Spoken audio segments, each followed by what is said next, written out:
ಇಂದು ಬೆಂಗಳೂರಿನ ಗಾಂಧಿ ಭವನದಲ್ಲಿ ಪತ್ರಿಕಾ ದಿನಾಚರಣೆ ಕಾರ್ಯಕ್ರಮ ಹಮ್ಮಿಕೊಳ್ಳಲಾಗಿತ್ತು. ಸಿಎಂ ಡಿಕೆ ಶಿವಕುಮಾರ್ ಅವರು ಕಾರ್ಯಕ್ರಮವನ್ನು ಉದ್ಘಾಟನೆ ಮಾಡಿದರು. ಕರ್ನಾಟಕ ಮಾಧ್ಯಮ ಅಕಾಡೆಮಿ ಮತ್ತು ಕರ್ನಾಟಕ ಕಾರ್ಯನಿರತ ಪತ್ರಕರ್ತರ ಸಂಘದಿಂದ ಕಾರ್ಯಕ್ರಮ ಆಯೋಜನೆ ಮಾಡಲಾಗಿತ್ತು.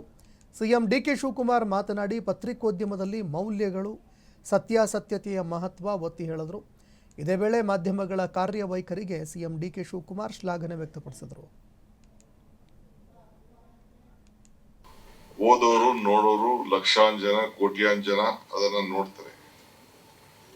ಸೊ ಅದರಿಂದ ನೀವು ಏನೇ ಬರೋದು ಕೂಡ, ಏನೇ ವಿಚಾರ ತಿಳಿಸಿದ್ರು ಕೂಡ, ಬಹುಶಃ ಏನು ತಮ್ಮಲ್ಲಿ ಭಾವನೆಗಳು ಇದ್ರೂ ಕೂಡ ತಮ್ಮ ಆತ್ಮಸಾಕ್ಷಿನ ತಾವು ಗಮನದಲ್ಲಿ ಇಟ್ಕೊಂಡು ತಾವು ತಮ್ಮ ವಿಚಾರವನ್ನ ಸಮಾಜಕ್ಕೆ ತಿಳಿಸ್ಬೇಕು ಅಂತ ಹೇಳಿ ನನ್ನ ಮನವಿಯನ್ನ ಈ ಸಂದರ್ಭದಲ್ಲಿ ಮಾಡಲಿಕ್ಕೆ ಬಯಸ್ತೇನೆ.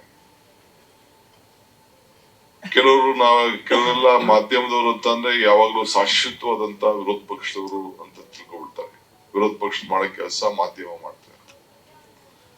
ನನ್ನ ವೈಯಕ್ತಿಕವಾದ ಅಭಿಪ್ರಾಯ, ನೀವು ಸಮಾಜದ ಬದಲಾವಣೆ ಮಾಡ್ಲಿಕ್ಕೆ ಪ್ರಯತ್ನ ಮಾಡ್ತಾರೆ. ನಾವು ತಪ್ಪು ಮಾಡಿದ್ರೆ ನೀವ್ ಯಾಕೆ ವಿರೋಧ ಪಕ್ಷದವ್ರು ಆಗ್ತೀವಿ? ನಮ್ಮನ್ನ ತಿದ್ದುವಂತ ಕೆಲಸ ಕೂಡ ನಾವೇನಾದ್ರು ತಪ್ಪು ದಾರಿಗೆ ಹೋದಾಗ ನಮ್ಮನ್ನ ತಿತ್ತಾ ಇದ್ದಾರೆ ಅಂತ ತಿಳ್ಕೊಂಡು ನಾವು ರಾಜಕಾರಣಿಗಳ ಕೆಲಸ ಮಾಡಿದ್ರೆ, ಬಹುಶಃ ಬ್ರಾಡ್ ಸೆನ್ಸ್ ಅಲ್ಲಿ ಯೋಚನೆ ಮಾಡಿದ್ರೆ ಬಹುಶಃ ಎಲ್ಲರಿಗೂ ಕೂಡ ಅನುಕೂಲ ಆಗ್ತದೆ ಅಂತ ನನ್ನ ವೈಯಕ್ತಿಕವಾದಂತ ಅಭಿಪ್ರಾಯ. ಸೊ ಎಷ್ಟೋ ಜನ ನನ್ನ ವಿರುದ್ಧ ಆಗ್ಲಿ ಬೇರೆ ಬೇರೆ ಸಂದರ್ಭದಲ್ಲಿ ಟೀಕೆಗಳು ವಿವಿಧ ರೀತಿಯಲ್ಲಿ ಬರೆದಿದ್ರು ಕೂಡ, ನಾನು ತಪ್ಪುಗಳೇ ಬರೆದಿದ್ದಾರೆ ಬೇಕಾದಷ್ಟು, ನಾನು ಇಲ್ಲ ಅಂತ ನಾನು ಹೇಳುದಿಲ್ಲ. ನಾನು ಅವ್ರನ್ನ ಯಾರು ನನ್ನ ವೈರಿಗಳು, ವಿರೋಧ ಪಾರ್ಟಿಯವರು ಅಂತ ನಾನು ಯೋಚನೆ ಮಾಡಕ್ ಹೋಗುದಿಲ್ಲ.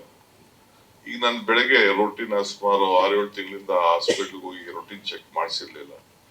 ಸುಮ್ನೆ ಒಂದು ರೊಟೀನ್ ಚೆಕ್ ಮಾಡ್ಸೋಣ ಅಂತ ಬಾದರ್ದಿಂದ, ಯಾಕೆಂದ್ರೆ ಲೇಟ್ ಮಲಗ್ತಿದ್ದೆ, ನಾನು ಮಾಡ್ಸೋಣ ಅಂತ ಹೋಗಿದ್ದೆ. ಈಗ ನನ್ನ ಪ್ರೈವೇಟ್ ಸೆಕ್ರೆಟರಿ ಓಎಸ್ಟಿ ಹೇಳ್ತಾ ಇದ್ರು, ಟಿವಿಲಿ ನೀವು ಹಾಸ್ಪಿಟಲ್ಗೆ ಅಡ್ಮಿಟ್ ಆಗಿ ಹೋಗಿದ್ದೀರಿ ಅಂತ ಗೊತ್ತಾಯ್ತು ಅಂತ. ಓದೋರು ನೋಡೋರು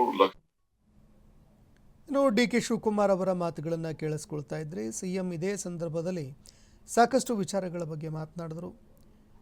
ಯಾವಾಗ ತಪ್ಪು ಮಾಡ್ತೀವಿ ಅಂತ ಅನಿಸುತ್ತೆ, ಸರಿ ದಾರಿಗೆ ತರುವಂತಹ ಕೆಲಸವನ್ನು ಮಾಧ್ಯಮಗಳು ಮಾಡಬೇಕು ಅಂತ ಡಿ ಕೆ ಶಿವಕುಮಾರ್ ಅವರು ಮಾತನಾಡಿದ್ರು. ಇನ್ನು ಅಧಿಕೃತ ವಿರೋಧ ಪಕ್ಷ ಮಾಧ್ಯಮನೇ, ಪತ್ರಿಕೆಗಳೇ. ಹೀಗಾಗಿ ಪತ್ರಕರ್ತರು ಆ ಒಂದು ವಿರೋಧ ಪಕ್ಷದ ಸ್ಥಾನವನ್ನು ಜವಾಬ್ದಾರಿಯಿಂದ ನಿಭಾಯಿಸಿ ತಪ್ಪು ಮಾಡಿದಂತಹ ಸಂದರ್ಭದಲ್ಲಿ ಅದನ್ನು ಹೇಳುವ ಕೆಲಸ ಮಾಡಬೇಕು ಅಂತ ಡಿ ಕೆ ಶಿವಕುಮಾರ್ ಹೇಳಿದ್ದಾರೆ.